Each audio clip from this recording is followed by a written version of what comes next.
El perro negro. Lo que voy a platicar a continuación ocurrió en el año de 1923 y le sucedió a un hombre conocido del pueblo.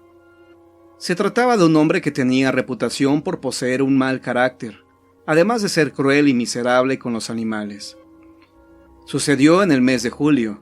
Me acuerdo que era la víspera de la fiesta del Señor Santiago, el santo patrono del pueblo. Aquella madrugada llovía a cántaros en el pueblo. El agua hacía zanjas en las empedradas calles, tanto que formaba arroyos. Parecía que la lluvia no daría tregua aquella madrugada, y estaba acompañada de escandalosos truenos y majestuosos relámpagos que iluminaban momentáneamente la oscuridad de la noche. Elementos todos ellos para hacer del pueblo un paisaje tenebroso. Fue entonces que en medio de la lluvia incansable vi la silueta de un hombre que caminaba con dificultad. Su borrachera era evidente por su torpe andar. Tan borracho iba que parecía no importarle ir caminando en medio de la lluvia, empapándose, desafiando al resfriado y a la neumonía. En determinado momento comenzó a seguirlo un perro de raza grande que tenía el pecho amarillo y el resto de su cuerpo era de color negro. En verdad no me di cuenta de dónde salió el animal. De pronto estaba ahí, como si hubiera surgido de la nada.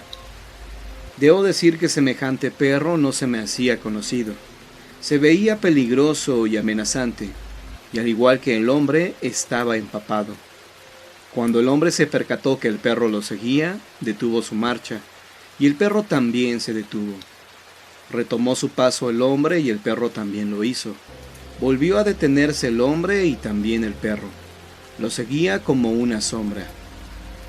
Envalentonado por el efecto del alcohol, comenzó a espantar y a maldecir al perro, pero al canino no pareció importarle. Volvió a caminar el hombre y el perro continuó siguiéndolo, y entonces se detuvo de nuevo aquel borracho siendo imitado por el canino. Enfadado por la situación, el hombre se acercó al perro y sacó de entre sus mojadas ropas un arma, y sin pensarlo, le disparó. El perro permaneció sereno mirándolo, mientras el hombre, pensando en que por el alcohol la puntería le había fallado, le volvió a disparar. El perro no se movió, estaba ileso. La bala nuevamente no la había impactado. Entonces, el hombre caminó hacia el animal y le vació la pistola a boca de jarro.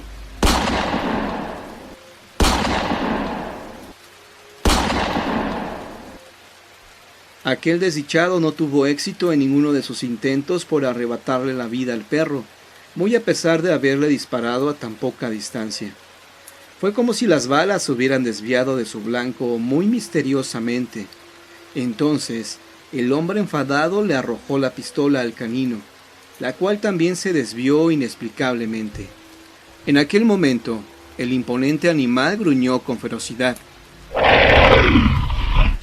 Se le erizó el lomo y enseñó sus afilados colmillos, dispuesto a clavarlos en la tierna carne de su agresor. Consciente del peligro al que estaba expuesto, el hombre emprendió la huida entre la lluvia, metiéndose entre las aguas que corrían por la calle.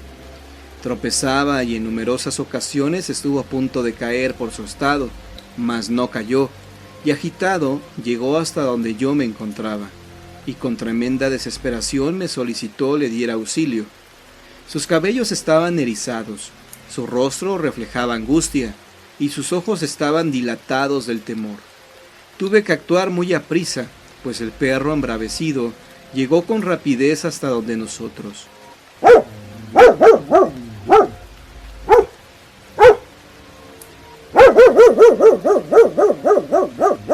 Nos pusimos a salvo de su acometida, subiendo con prisa los dos hasta lo más alto de mi escalera. El perro, en tanto, nos ladraba enfurecido y saltaba muy alto, como intentando alcanzarnos, mientras de su aterrador hocico brotaba una blanca espuma en abundancia.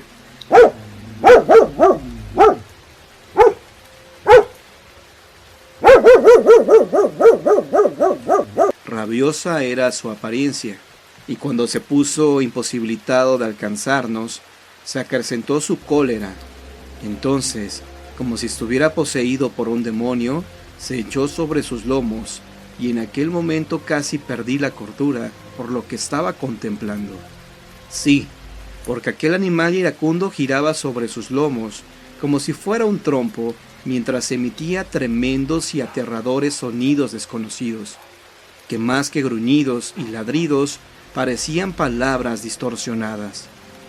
El hombre lo miró también y después, acobardado, se abrazó fuertemente a la escalera y comenzó a rezar la oración de la Magnífica. Es verdad que el perro rabioso al escucharla se fue tranquilizando, y conforme el hombre avanzaba en su plegaria, el perro se puso en sus 4 patas y se fue alejando, de manera que cuando el hombre concluyó y cayó su boca, el perro se perdió entre la lluvia y la oscuridad. Descendí primero yo de la escalera y traté de convencerlo de que bajara él también, pero se negó rotundamente. Y ahí permaneció hasta que los gallos comenzaron a saludar a los primeros destellos del amanecer. El hombre descendió de la escalera y me miró a los ojos. Su rostro evidenciaba vergüenza, pero más que eso, mucho arrepentimiento. Los ojos se le inundaron de lágrimas y sin pronunciar palabra alguna, y agradeciéndome con la cabeza, se marchó muy aprisa rumbo a su casa. Desde aquel entonces al hombre le cambió el carácter, porque después de haber sido un neurótico consagrado, se volvió una persona amable y amigable. ¿Y qué decir de su trato hacia los animales? Pues a partir de lo sucedido, se dirigía hacia ellos con aprecio, y alimentaba a los perros y gatos callejeros, y también los protegía de la lluvia bajo el techo de su casa. Fue una verdadera lección la que recibió, una especie de llamada de atención para que enderezara su camino, para que al final de sus días no arrastrara aquellas faltas hacia la otra vida. Por mi parte, nunca más volví a ver semejante animal, y me alegro, pues tan solo de recordarlo vuelvo a temer. Debo confesar que aquel perro negro fue el culpable de que yo padeciera terribles pesadillas e incontables noches de insomnio durante un largo tiempo. La estación Mesa se pobló con trabajadores del ferrocarril hace ya mucho tiempo. Las primeras casas que se alzaban a ambos lados de la vía fueron incendiadas y demolidas en tiempos de la Revolución, y en su lugar se levantaron al lado oriente pequeños cuartos que luego fueron también abandonados. Padecieron la rapiña de gente sin escrúpulos, y hoy lucen destruidos en sus techos y paredes, dando un toque de tristeza al paisaje semiárido que rodea el conjunto.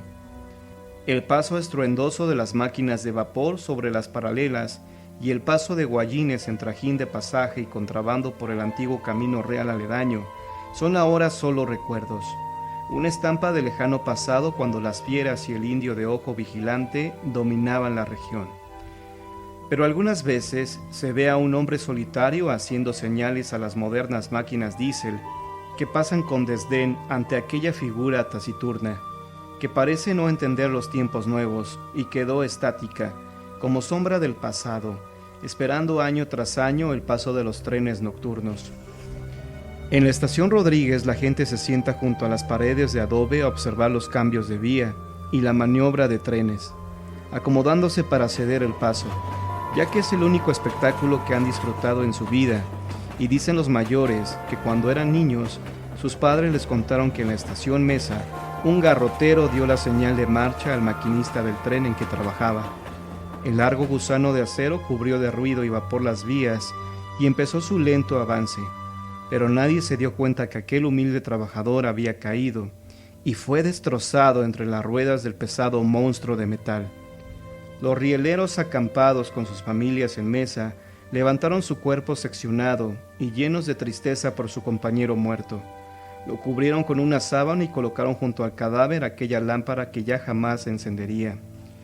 Un año después de aquella tragedia, los trenes seguían su paso indiferentes. El olvido había cubierto de polvo la memoria de aquel desgraciado que ya pocos recordaban.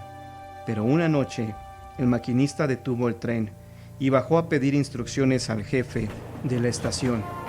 Nadie tenía alguna comunicación para él. Preguntó por qué entonces un garrotero le había hecho señales con su lámpara, y la extrañeza cundió entre los presentes. Nadie había hecho señales al maquinista para que detuviera el tren. Algunas noches después el misterio fue revelado. pues unos trabajadores de vía que regresaban en su armón por la medianoche vieron un trabajador que lámpara en mano les hacía señales para que se detuvieran. Al acercarse aminorando la marcha, una sensación de frío los abrazó y los llenó de espanto. Aquel ferrocarrilero era todo blanco y solo la llama opaca de la lámpara parecía tener vida. El espíritu aquel no parecía advertir su presencia y seguía haciendo movimientos con la linterna, como dirigiendo señales a un tren arcano que nunca pasaría. Hoy, la vieja estación suspira por las memorias acumuladas en más de 120 años de historia. Se llenó de gente en movimiento durante el Porfiriato y la Revolución, y el comercio y el pasaje se fueron por sus rieles, sin dejarle más que la melancolía por un pasado hoy en ruinas. Solo el garrotero fantasma es ahora su compañero fiel y comparte con él el olvido humano. Abrazados entre recuerdos bajo las noches estrelladas, recuerdos que se avivan al ruidoso paso de cada convoy. Cuando pases por la estación Mesa, si es de noche, no detengas tu marcha al ver a un garrotero haciendo señas hacia la nada con su lámpara mortecina. Es solo una triste alma perdida en el tiempo y el espacio, que quedó estática, esperando tal vez un extraño tren que algún día la llevará de viaje a su anhelado descanso eterno.